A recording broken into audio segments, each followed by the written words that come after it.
पहली और अहम अलामत यह है कि बाल आस्ता आस्ता वक्त के साथ कम होते हैं। मिसाल के तौर पर आप नोटिस करते हैं कि 6 से 12 महीने पहले आपकी फोरहेड हेयर लाइन काफी डेंस थी, लेकिन अब वहां वाज़ह कमी आ चुकी है। यह प्रोसेस अचानक नहीं होता, बल्कि महीनों और सालों में प्रोग्रेस करता है। दूसरी अहम अलामत, अगर आपके वालिद, दादा या खानदान में से किसी को बाल्डनेस या हेयर थिनिंग का मसला है, तो आप में भी इसके होने के चांसेस काफी ज्यादा होते हैं, क्योंकि ये जेनेटिकली इनहेरिटेड कंडीशन है। तीसरी अहम अलामत, ये मसला आमतौर पर बुलूगत के बाद शुरू होता है और उम्र के साथ साथ आहिस्ता आहिस्ता बढ़ता जाता है। अगर आप में ये तीनों साइन मौजूद हैं, आहिस्ता आहिस्ता बाल कम होना, फैमिली हिस्ट्री का होना, बुलूगत के बाद शुरू होना, तो बहुत ज्यादा इम्कान है कि आपको एंड्रोजेनिक एलोपेशिया है। आपने डायग्नोज तो कर लिया है कि आपको एंड्रोजेनिक एलोपेशिया है, लेकिन असल सवाल यह है कि आखिर ये बाल खत्म कैसे करता है और इसका इलाज क्या है। सब कुछ शुरू होता है एक नॉर्मल हार्मोन से, जिसे हम कहते हैं टेस्टोस्टेरोन।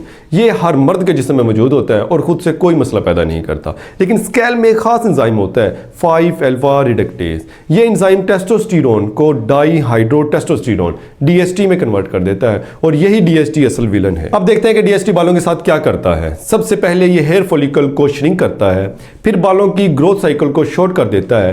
हर नया बाल पहले से ज्यादा थिन और वीक निकलता है। आखिरकार फॉलिकल इतना छोटा हो जाता है कि नया बाल बनाना ही बंद कर देता है और यही वो स्टेज है जहां परमानेंट हेयर लॉस हो जाता है। इसे आसान अल्फाज में समझते हैं, जैसे एक दरख्त को बार बार कम पानी मिले तो वो आहिस्ता आहिस्ता छोटा, कमजोर और आखिरकार खुश्क हो जाता है। बिल्कुल वैसे ही DHT आपके हेयर फॉलिकल को कमजोर कर देता है। अब सवाल यह है कि ये सिर्फ सामने और क्राउन में ही क्यों होता है? क्योंकि इस एरिया में फॉलिकल जेनेटिकली DHT के लिए सेंसिटिव होता है, जबकि सर के पिछले बाल DHT के खिलाफ रेजिस्टेंट होते हैं, इसीलिए वो बाकी रहते हैं। याद रखें, मसला ये नहीं है कि आपके जिस्म में टेस्टोस्टेरोन ज्यादा है, बल्कि मसला ये है कि आपके हेयर फॉलिकल DHT के लिए सेंसिटिव है। अब सवाल ये है कि अगर DHT आपके बालों को खत्म कर रहा है, तो क्या हम इसे रोक सकते हैं और क्या वाकई बैलेंस का इलाज मुमकिन है? तो आइए हेयर फॉल का मुकम्मल इलाज जानते हैं।